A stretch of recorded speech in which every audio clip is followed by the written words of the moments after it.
Russian Foreign Minister Sergei Lavrov and his Chinese counterpart Wang Yi discussed a new security architecture in response to alleged NATO encroachment. Welcome everyone to today's video. We're going to tell you about Putin and China sending a devastating warning to NATO. Russian Foreign Minister Sergei Lavrov and Chinese Foreign Minister Wang Yi met in Beijing. China and Russia have renewed their partnership by accusing NATO of encroaching on their common home of Asia, warning of the implications of prolonged meddling. But before we proceed further in the video, if you're new to this channel, remember to hit the bell icon to subscribe so you won't miss the informative videos we will upload in the future.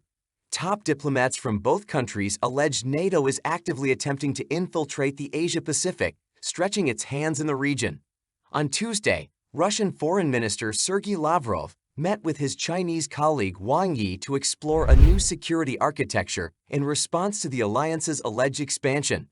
Lavrov stated, new security architecture in Eurasia as Euro-Atlantic mechanisms continue to decay and destroy themselves.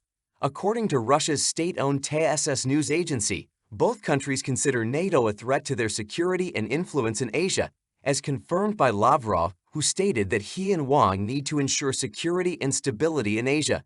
He went on to say, "We have talked a lot about the need to ensure security and stability in the Asia-Pacific region where the U.S. continues to pursue a policy of private military and political alliances with limited membership that are clearly directed against China and Russia. Any words or actions that generate division or lead to confrontation are not accepted in Asia-Pacific and have no future." The minister also targeted the U.S. and its allies, claiming that they are promoting their bloc-based approaches here, particularly emphasizing the need for the North Atlantic Alliance to enter the region. Lavrov stated that Western blockage of a multipolar world order in democratization and justice will be combated through Wang's proposed dual opposition approach. Despite these comments, a Chinese foreign ministry readout revealed that Wang and Lavrov profess to be opposed to global hegemony and monopolization. Previously, the Chinese mission to the UN expressed disappointment with NATO's eastward movement into the Asia-Pacific region after the alliance invited 4 non-members to a summit in Lithuania last summer. China has also been drawn into the conflict in Ukraine because of its long-standing alliance with Russia, which relied on the country for economic help following Western sanctions. The Kremlin has warned its European allies that sending troops to fight in Ukraine would lead to the inevitability of war between Russia and NATO.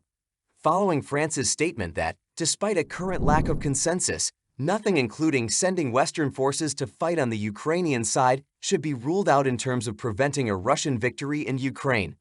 Following a summit of continental leaders in Paris on February 26, French President Emmanuel Macron stated that there was a broad consensus to do more and for Ukraine, with participants agreeing to form a coalition to provide Ukraine with medium and long-range missiles and bombs to support Kiev's efforts to repel Russia's invasion. Macron told a news conference that there was no consensus on sending European ground soldiers to Ukraine, but that nothing should be excluded in order to achieve our objective. Russia cannot win that war. When asked about Macron's remark, Kremlin spokesman Dmitry Peskov responded on February 27 that the very fact of discussing the possibility of sending certain contingents to Ukraine from NATO countries is a very important new element. We would need to talk not about the probability but about the inevitability, Peskov told a news conference. The United States has stated that it has no plans to send ground troops to Ukraine, while Germany, the United Kingdom, Spain, Poland, and the Czech Republic have all denied any involvement in the conflict. German Chancellor Olaf Scholz, who attended the Paris meeting, told journalists that the Allies have decided that there will be no soldiers on Ukrainian soil sent there by European or NATO states. In Prague, Czech Prime Minister Peter Fiala and his visiting Polish colleague Donald Tusk indicated their governments were not considering such a move. "I am convinced that we should develop the paths of support that we embarked on after Russia's aggression," Fiala told a news conference alongside Tusk. "I believe we don't need to open some other methods or ways," he went on to say. Poland does not plan to send its troops to the territory of Ukraine, Tusk stated in a statement. NATO Secretary General Jens Stoltenberg told the Associated Press on February 27 that NATO allies are providing unprecedented support to Ukraine, but there are no plans for NATO combat troops on the ground in Ukraine. French Foreign Minister Jean-Yves Le Drian sought to explain Macron's words, saying the president intended to send troops for specific missions like mine clearance, on-site weapon production, and cyber protection. This may necessitate a military presence without crossing the threshold of fighting, Le Drian told French legislators. Zelensky, who spoke virtually at the Paris gathering, urged European leaders to ensure that Russian President Vladimir Putin cannot destroy our achievements and expand his aggression to other nations. Ukraine relies significantly on advanced weaponry and ammunition supplies from its Western allies, namely the United States, to withstand increasingly fierce assaults by Russian forces. With superior manpower and a plentiful supply of ammunition, outgunned and outmanned Ukrainian troops were recently forced to retreat from some of their eastern defensive positions as a key $61 billion military aid plan from the United States remained delayed in the Republican-controlled House of Representatives. United States President Joe Biden convened a conference of key congressional leaders at the White House, warning of the catastrophic consequences of failing to provide Ukraine with military aid. "The need is urgent," said Biden, who was accompanied in the meeting by Vice President Kamala Harris.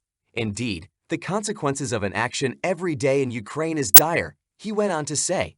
House Speaker Mike Johnson, an ally of former President Donald Trump, who heads a razor-thin Republican majority in the House, has refused to allow a vote on the bill, including the extra aid to Ukraine. As the third year of Russia's war in Ukraine begins, China struggles to maintain its delicate balance. Beijing's strategic ambiguity, neither criticizing Moscow's invasion nor offering overt military assistance, is being put to the test as the war's costs and ramifications for China's global interests escalate.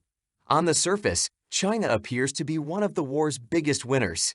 Its purchases of discounted Russian energy have provided the Kremlin with a crucial economic lifeline in the face of Western sanctions. Furthermore, the depletion of U.S. and NATO weapon stocks has led some to believe that an extended war could offer China's military a strategic advantage over rivals who are depleting their arsenals in an effort to defend Ukraine. However, the European military buildup prompted by the prolonged conflict might provide a substantial barrier to any Chinese military ambitions. This dynamic shows that, according to popular belief, a lengthy war in Europe may not be in Beijing's best interests. Finally, the Ukraine war has provided China with a stark choice: continue to prop up a weakening Russian state or embrace a new reality by actively engaging in peace talks to end the conflict. The protracted battle has strengthened potential adversaries, exposed China to new sanctions threats, crippled its economy, and depleted its primary partner's resources and military power. While Beijing may want to turn Russia into a sanctioned, obedient puppet regime completely reliant on China, doing so poses significant risks of secondary sanctions and reputational damage. Alternatively, China might see its recent nuanced diplomacy, an unusual break from its aversion to global policeman positions, as evidence that it has become sick of a war that is becoming destructive rather than advantageous to its interests. That's all for today's video. Of course, these choices are not mutually exclusive. Even as it wearily considers war-ending options, Beijing may strive to bind a weakening Moscow closer as a vassal state. However, prolonging the battle indefinitely would be pointless for China, wasting both its and its potential submissive partners' resources.